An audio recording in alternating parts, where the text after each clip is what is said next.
So this is a new series that I'm gonna try to do for the next 12 weeks. I have 12 shows that I have put together, sort of soft. And I just want to open up that this is not a keynote. I'm not looking to build that out. It's really just me sort of talking to you, whoever's listening. And I've been thinking about this idea of this blueprint for a while now, and the blueprint that we all live by, right? Like, what is our code? What is our programming? And whether we're doing it consciously or not. And for about 15 years or so, I've really been unpacking it. And it didn't start as a theory. It started as friction and problems that I was having in my relationships and business and whatnot. Anyway, you've heard me talk about this before if you've heard any of my stories. And I got divorced and I sort of really was forced to dive into sort of some understanding of how that could have occurred, because up until now I had been relatively unscarred from a lot of crazy things in my professional life. And I've been relatively successful at most everything I've ever done. So thank you for those God-given talents.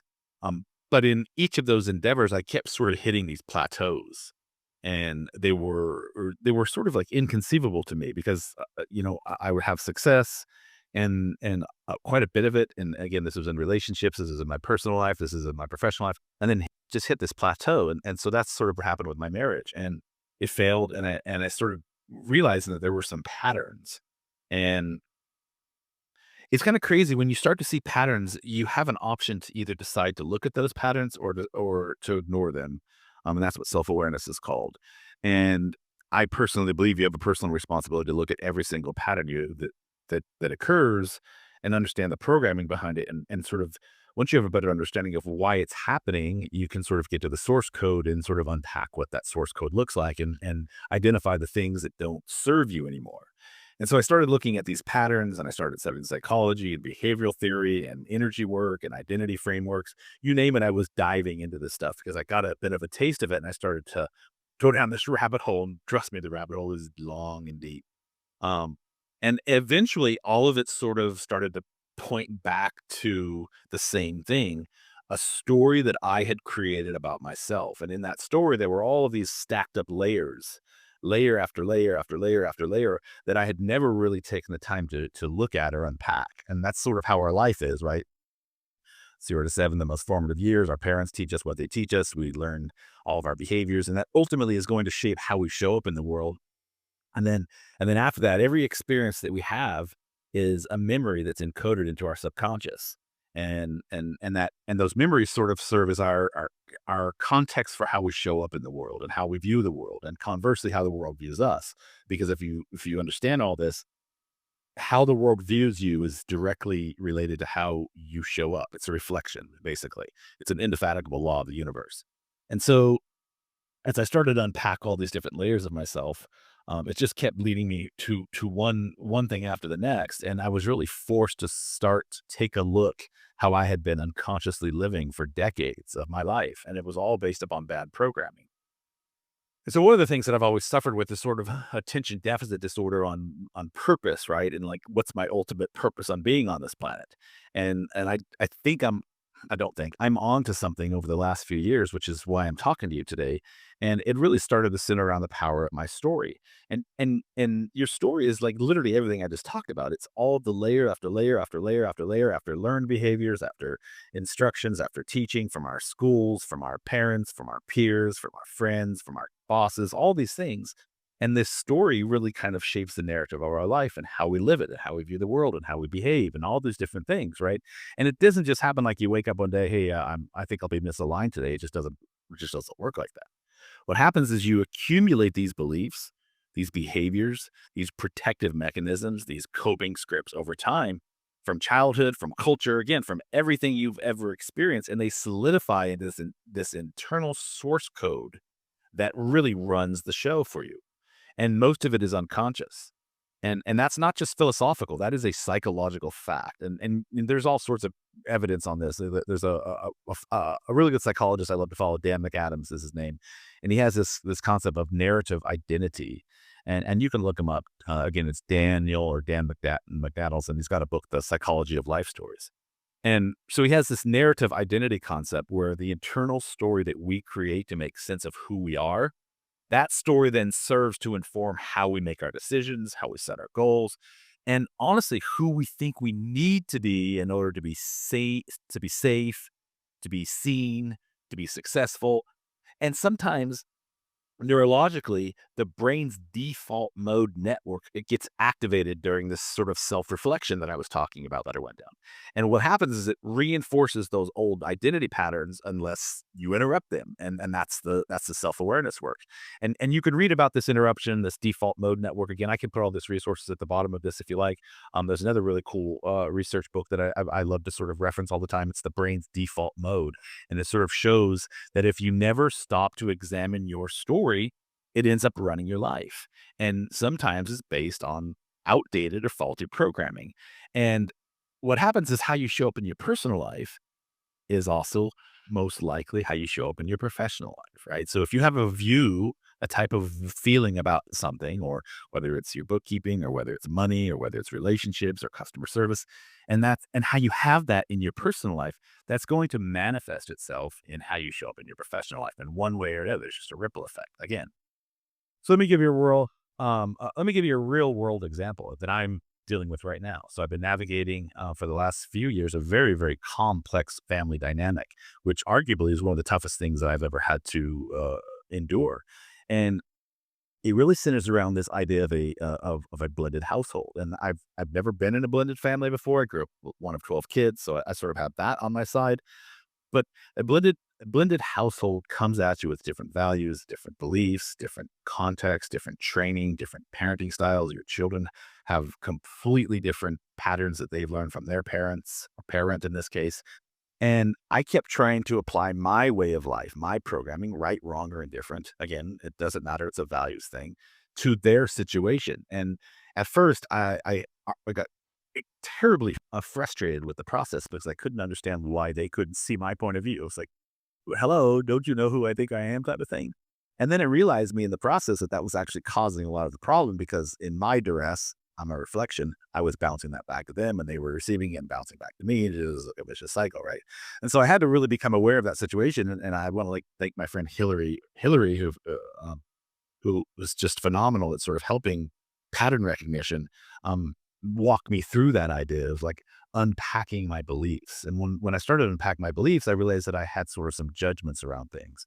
And then when I identified the judgment, I was able to sort of go back to the source code and understand, through a lot of reflective work and psychology work and therapy work with coaches, how did this become a judgment and where did this programming came from? And so it really centers back to my childhood and some things and trauma and some traumatic things on the way how my father interacted with me and how I viewed the world and all those sorts of things that was causing me to have judgment around this type of thing. And so it didn't work. It's caused a lot of damage, and I'm in a precarious situation with that right now. Just to be transparent, it caused a lot of friction, and I really had to just stop and ask again in the process, why am I trying to control this? What belief do I have that's driving that?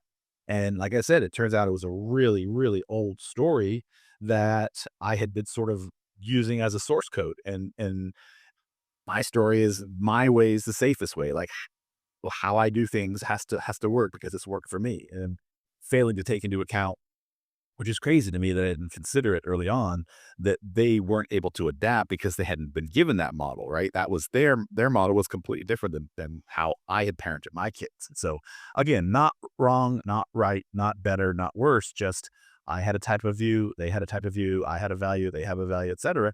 And it just misalignment. And so there's ways you can work on that together, but there's a bunch of other variables to go into that. So anyhow, that's how your story works. It doesn't just shape how you market yourself or how you brand yourself.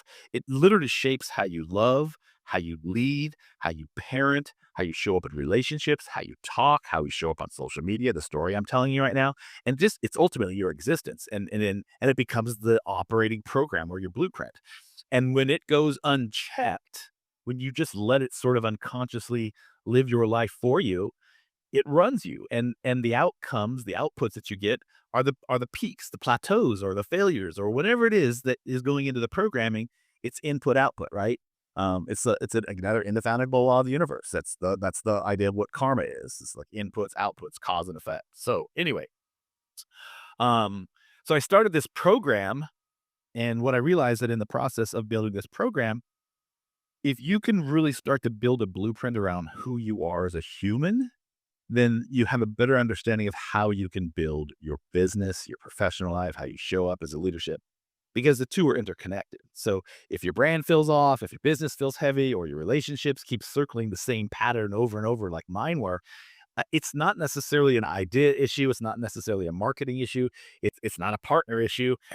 It's probably not a productivity issue because we're filled with all sorts of hacks that we can become more efficient. It's really a you issue, and it was a me issue, and that's not a judgment.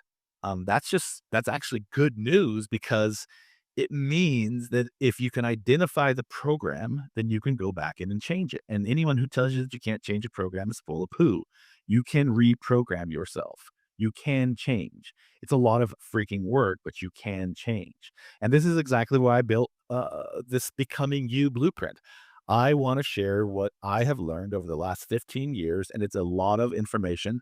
Some of the books behind me over my shoulder, coaching, going through programs myself, the certifications and whatnot, and really figuring out how to unpack the identity that you've been living from and examine that story and build a new operating system for you. And once you build that new operating system, you have a better framework and a better opportunity to really step into the true power of what you're meant to do, whether it's in your business or anything else. So, um, but I will tell you, if you're not ready to do deep work, but you want to change something, you're going to have to come to terms with that, because if you're finding the similar plateaus, or you're getting burnt out, or you're finding relationship failure, or you're not happy with who you are, whatever it is, like we all have these perspectives.